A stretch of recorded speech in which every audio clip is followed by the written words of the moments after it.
Good day, Ritualians.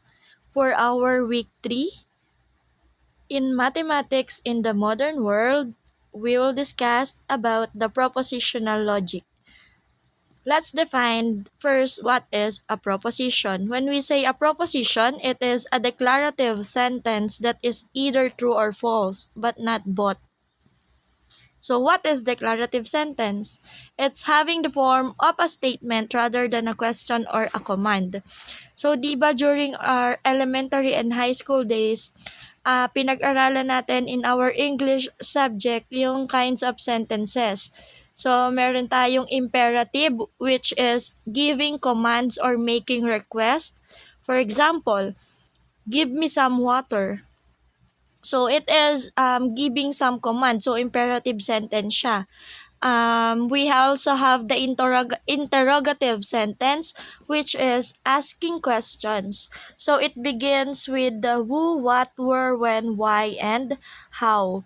Next is the exclamatory sentence, which expresses great emotions such as excitement, surprises, happiness, or even anger. So, for example, wow, you are gorgeous. O kaya naman ay, yehey, I'm happy for you.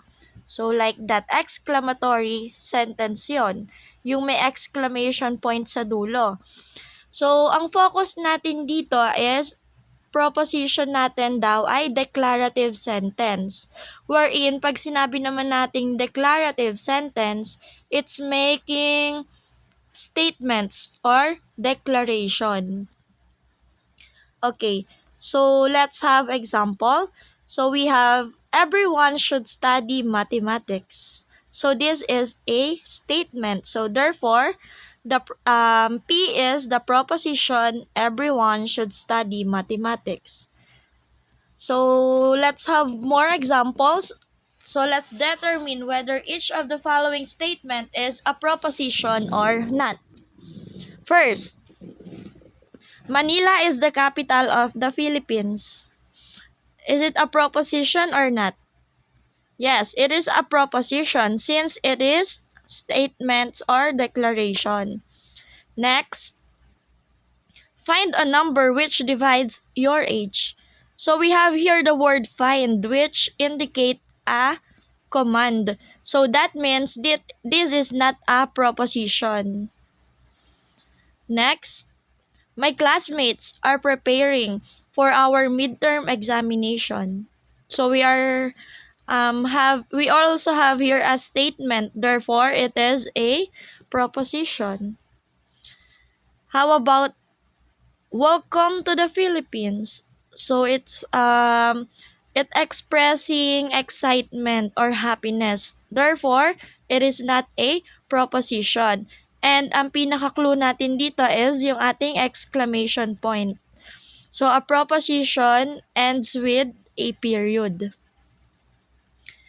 We have 3 plus 2 is equal to 5. So, if we're going to read this, we will have the sum of 3 and 2 is 5. So, it is a declaration or statement, therefore, it is a proposition. Okay, so we have simple and compound proposition. So when we say simple, a proposition is simple if it cannot be broken down any further into other component propositions. So that means one propositions lang siya.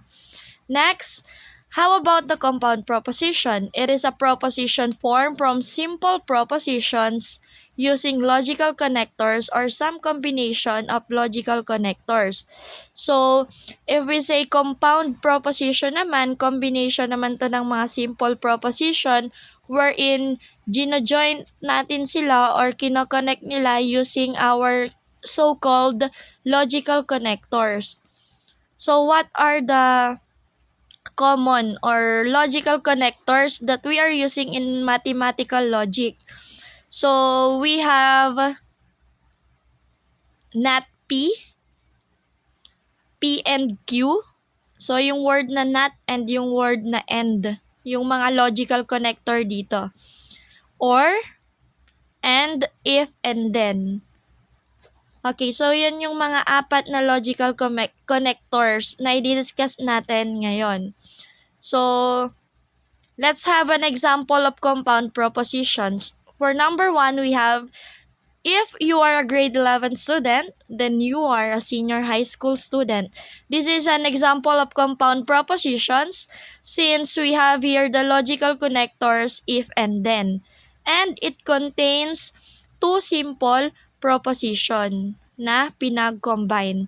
For our number 2, our logic teacher is either pretty or handsome. So we have here the logical connector or. Meron tayong two simple sentences. Yung first ay, our logic teacher is pretty. Yung second, our logic teacher is handsome. Okay. In representing simple sentences, we are using the capital letters. For example, P, Q, R, and S. So we can also use other letters naman, but ito lang yung mostly ginagamit natin in logic, yung mga letters na to. Okay, sa pagpo-prove naman, ang gagamitin daw natin ay small letters. For example, number 1, the fans go into work or the fans cry out of depression. So we have number 1, the fans go into work. And second is the fans cry out of depression. So ito yung dalawang simple sentence na ginamit yung or pinag-combine. Next, so we have here capital letter S for our first proposition and capital letter R for our second proposition. Example number 2. If I am hungry and I do not have concern for my health, then I eat in and out. So we have here the logical connectors if and then, yung and yung not.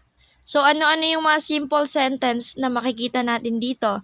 I am hungry, I have concern for my health, and I eat in and out.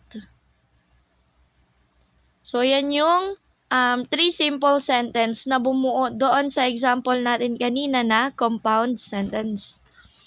So we are representing this by capital letter L, M, and N.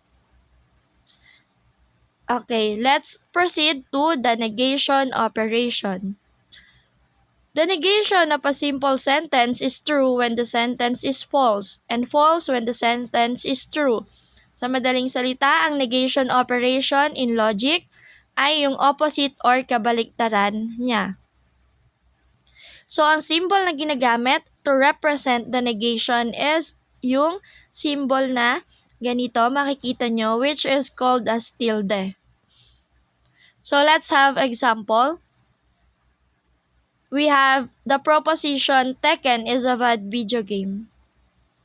So, what is the negation of our proposition given? Negation of A is Tekken is not a bad video game. For our second example, we have here Africa is not a country. So, what is the negation of our B? We have Africa is not a country. Okay, sorry. My mistake. So, the given here is Africa is a country. And then, its negation is Africa is not a country. Example number 3 rather. Mathematics is a difficult subject. So, ang negation niya ay mathematics is not a difficult subject. So, kung baliktad naman, ang given natin sa C is mathematics is not a difficult subject. Therefore, ang negation niya, yung kabaliktaran niya, tatanggalin niyo lang yung word na not. Okay, first natin yung negation. Next is the conjunction, which is also called as the end operation. A conjunction is a statement formed by adding two statements with the connector end. So, connector daw na gagamitin when we say conjunction is yung end. And ang ginagamit natin na symbol dito ay yung para siyang pabaliktad na letter V. So, pag nakita niyo yung gantong symbol, that means represent niya ay word na and. So, P and Q, yung basa natin dyan. So, let's have an example. My favorite color is yellow for our first proposition, P. And for our Q is, I love sunflowers. So, let's find out what is P and Q. So, that means ipagko-connect nyo lang yung two sentences using the word or the logical connectors and. So, we will have my favorite color is yellow and I love sunflower. So, kung ang hinahanap naman is Q and P, so unahin nyo lang yung Q which is I love sunflowers and my favorite color is yellow. Next, for our P, we have Gio as an artist. Q is he is good in singing. So, what is P and Q? So, we can say that P and Q is Gio is an artist and he is good in singing. So, very easy lang yung sa end operation natin. Combine lang natin two sentences using logical connector and. Next, we have the disjunction or the or operation. The disjunction is used to express the connector or. So, in symbol, it is denoted by, so para siyang letter V. So, ibig sabihin, ang basa natin daw dyan ay P or Q. So, let's have an example. For P, we have Anna loves to play volleyball. For Q, Anna is good in academic. So, let's find what is P or Q. Pag nakita nyo yung symbol na ganyan, that means or. So, ibig sabihin, si P, i-combine natin si Q using logical connector or. So, we will have Anna loves to play volleyball or she is good in academic. Example number 2, I am hungry. For Q, we have I am thirsty. So, let's find P or Q. So, that means I am hungry or I am thirsty. We also use the word or since our symbol is a disjunction. Next is the conditional or if and then operation. So, first we have the negation, conjunction, disjunction. So, fourth natin is the conditional or yung tinatawag nating if and then operation. So, the conditional of propositions P and Q is denoted by, so pag nakita nyo yung arrow na nakaturo sa right, that means if and then siya. So, pag binasa natin yan, if P then Q. So, para mas maintindihan, magbibigay tayo ng examples. So, yung P natin or yung nauuna natin na sentence is or proposition ay yung hypothesis, while Q is called as the conclusion. Example, we have I am hungry. Q, I want to eat. So, let's say what is P then Q, if P then Q. So, we will have if I am hungry, then I want to eat. So, ganun lang po. Pagduduktungin lang ulit yung two sentences using our logical connectors if and then. Next, P, you have finished your modules. Q, you can play Mobile Legends. So, let's find P, if P then Q. Okay, yung symbol na yan, that means if and then. If you have finished your modules, then you can play Mobile Legends. Okay, next, and the last one is the biconditional or also called as the if and only if operation. So, the biconditional of propositions P and Q is denoted by, okay, kanina yung arrow na nakaturo sa right, eto naman yung arrow na nakaturo in left and right side. Ang basa naman natin dyan, if and only if. So, let's have an example. P, you are a ritualian. Q, you are enrolled in ritual colleges. So, let's find out what is if P, if and only if Q. So, that means we have you are a ritualian, if and only if you are enrolled in ritual colleges. Another, P, I am Ma'am Sarah. Q, I am teaching. Sorry, that's I am teaching. I am teaching mathematics. What is P, if and only if Q? So, in symbol, ganito siya. So, I am Ma'am Sarah if and only if I am teaching mathematics. Okay, let's have more examples pa, which is two or more logical connectors na yung ginagamit. So, for our propositions, we have here P, Trixie is a big eater. Q, Sebastian has a big voice. R, Irene likes to travel. And S, for Shaira loves painting. So, first daw, let's find P and the negation of S. So, makikita nyo may open and close parenthesis. That means negation ng S yung gagamitin.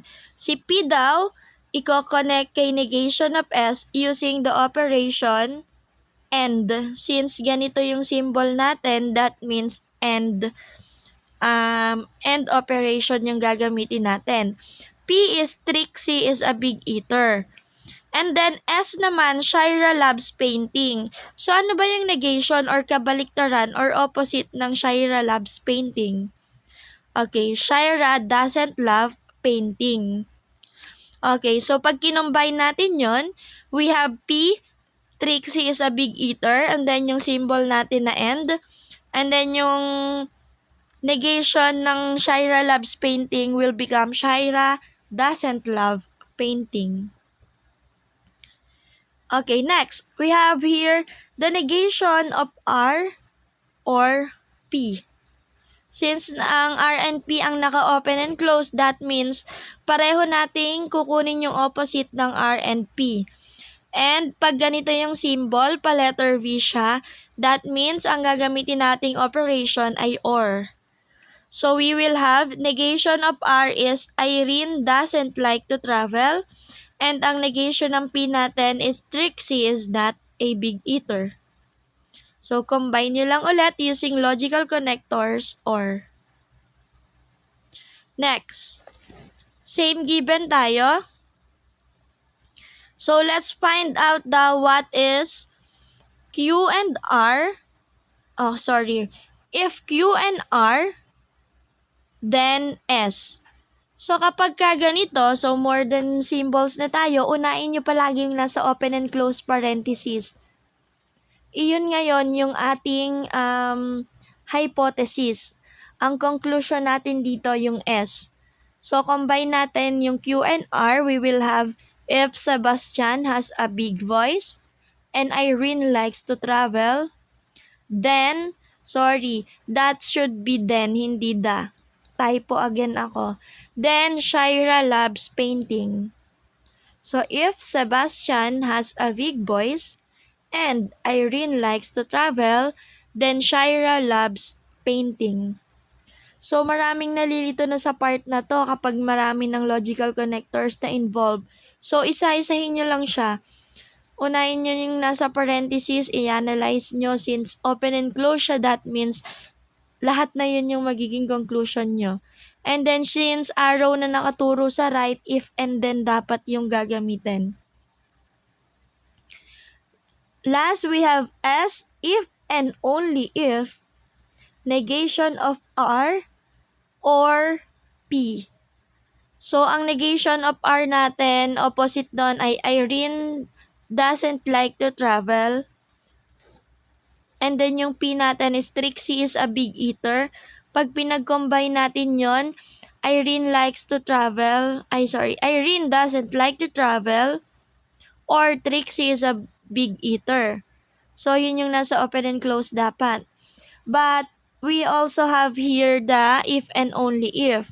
So, magiging S natin is Shaira loves painting if and only if Irene doesn't likes to travel or Trixie is a big eater.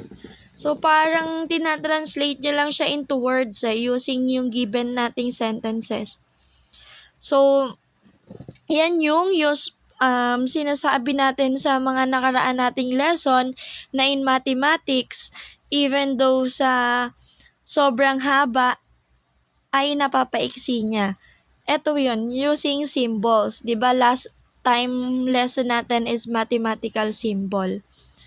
Okay, so that's all for this week lesson. So if you have questions, don't hesitate to send me a personal message. Okay, thank you so much and God bless. Keep safe everyone.